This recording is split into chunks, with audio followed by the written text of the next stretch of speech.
प्यारे विद्यार्थियों, हमने पहले वाले वीडियो में जल संसाधन शुरू किया था, जिसमें स्थलीय जल संसाधन को बारे में पढ़ा। आज पढ़ रहे हैं जल संसाधन में महासागरीय जल संसाधन। महासागरीय जल संसाधन के बारे में अपन आज वीडियो शुरू कर रहे हैं।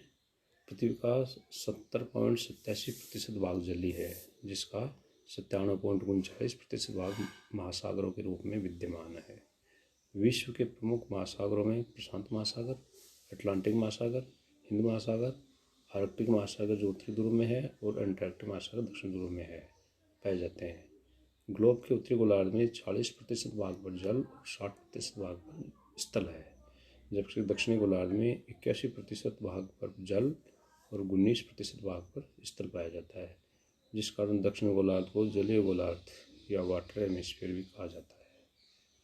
अब देखते हैं महासागरीय जल संसाधन का विस्तार कहाँ कहाँ पाया जाता है। पृथ्वी के धरातल पर महाद्वीपों की अपेक्षा महासागर अधिक व्यापक हैं। अभी बताया मैंने। मनुष्य का निवास स्थल खंडों पर होता है, परंतु पृथ्वी पर स्थल खंडों का क्षेत्रफल बहुत कम है।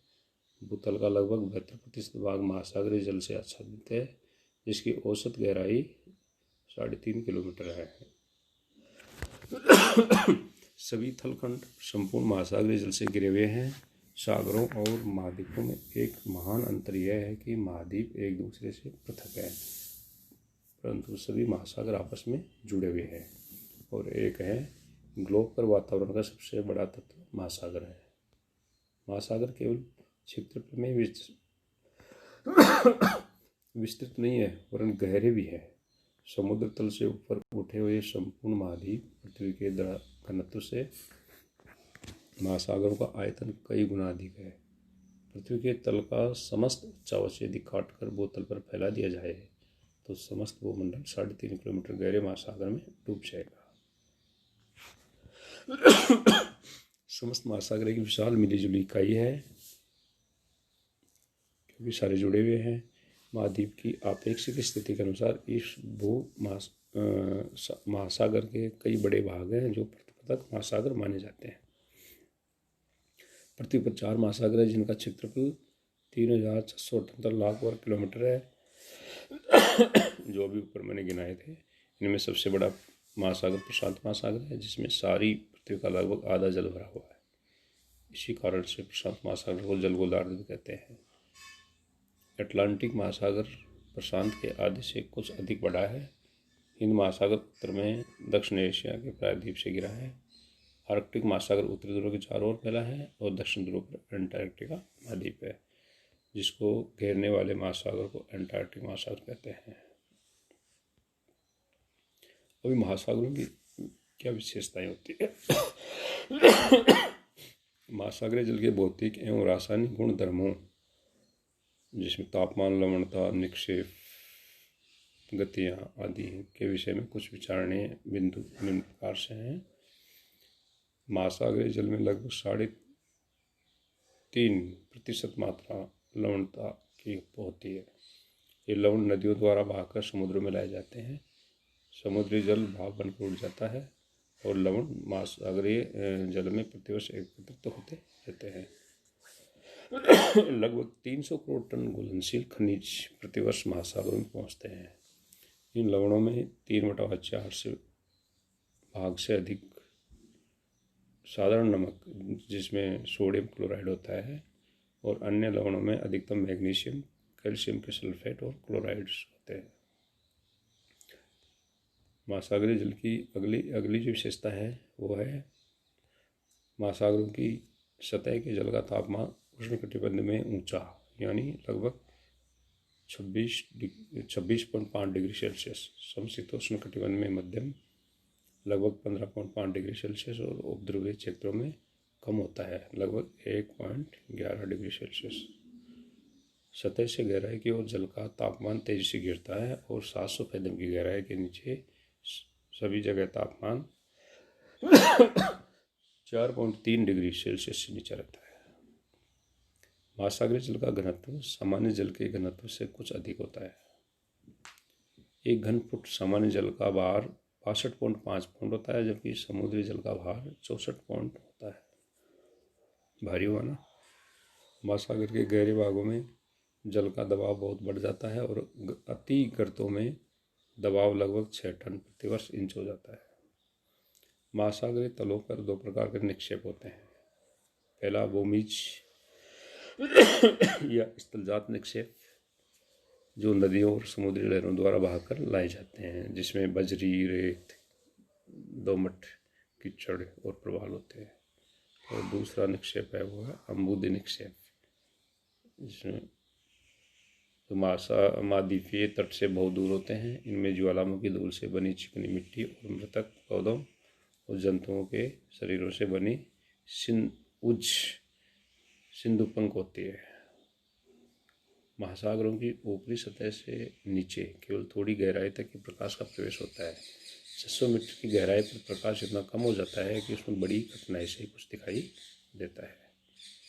1 किलोमीटर की गहराई पर केवल स्फुरदीप्त जंतुओं के शरीर से निकलने वाली फास्फोरस का प्रकाश होता है और अन्यथा घोर अंधेरा होता है, जो समुद्र में पाए जाते हैं जीव जंतु। महासागर की ऊपरी सतह थोड़े क्षेत्रों में चौरस दिखाई देती है, परंतु वास्तव में गोलाव पृथ्वी की वक्रता के अनुरूप होती है। इस प्रकृति में स्थल खंडों के पार्श्व आकर्षण लेटरल अट्रैक्शन द्वारा कुछ विरूपता आ जाती है। स्थल पिंड के छोटे या बड़े होने के अनुसार आकर्षण भी कम या अधिक होता है, इसलिए समुद्र तल की ऊंचाइयों में भिन्नता होती है। उदाहरण के लिए भारत में हिमालय के विशाल पिंड द्वारा महासागरीय जल आकर्षित होता है, जिसके फलस्वरूप कुमारी अंतरी के तट पर समुद्री जल तल की अपेक्षा बंगाल की खाड़ी के तट पर समुद्री तल लगभग 990 मीटर अधिक ऊंचा हुआ है। महासागरों और महासागरों के जल में 3 प्रकार की गतियाँ, जो लहरें, धाराएं और ज्वार भाटा के रूप में होती हैं। इन तीनों गतियों में के विभिन्न प्रभाव होते हैं। महासागरों में पौधों और जंतुओं की असंख्य नस्लें होती हैं, जो जल के तापमान, खारापन, बहने की गति, तलछट और अन्य कारकों के अनुसार होती है। इनमें सबसे कम विकसित प्रकार के आरंभिक प्रोटोजोआ से लेकर स्तनपायी जीव, जिनको मैमल्स कहते हैं, तब होते हैं, पाए जाते हैं। महासागरीय तटीय पेटी के 4 उप विभाग होते हैं, जो किस प्रकार से पहले अभी तट, जो ऑन शोर जोन, जो किनारे पे होती है, तट प्रदेश शोर जोन, और तटाभिमुख शोर फेस जोन, और अपतट क्षेत्र यानी तट से दूर ऑफशोर जोन। ये चारों पेटियां स्थल के किनारे से लेकर महाद्वीपीय मगन तट के सिरे तक स्थित होती हैं। तटीय पेटी में अन्य प्रकार की भूआकृतियाँ, जैसे खाड़ियाँ, ऐश्वरी, जिसको ज्वार नद कहते हैं, पानी अंदर तक आ जाता है, और जल संयोगी अंतरीप लघु निवेशिका और उच्चांतरीय पाई जाती होती हैं। स्थल और समुद्र के संपर्क की रेखा को आधार तल या समुद्र तल कहते हैं। इसी की तुलना में ऊंचाई और गहराइयों की नापा जाता है।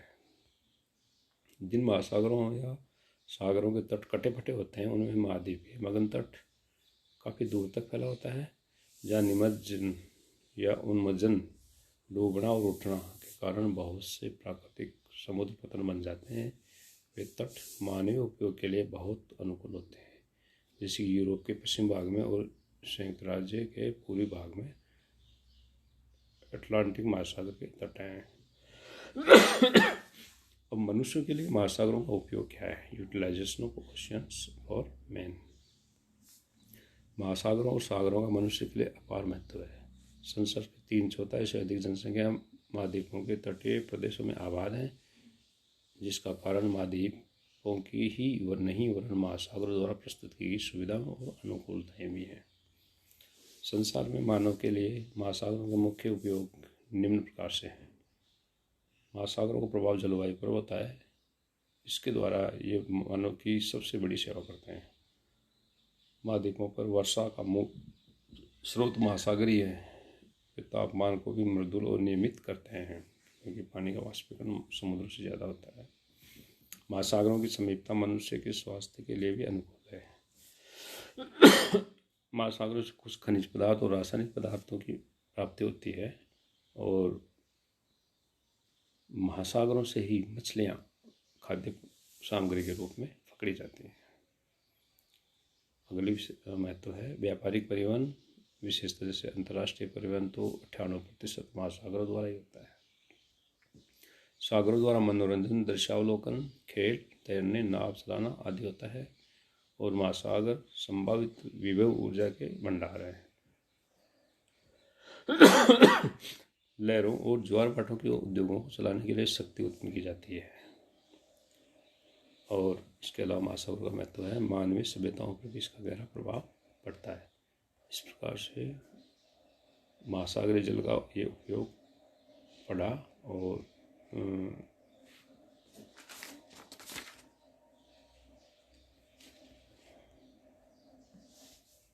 इसमें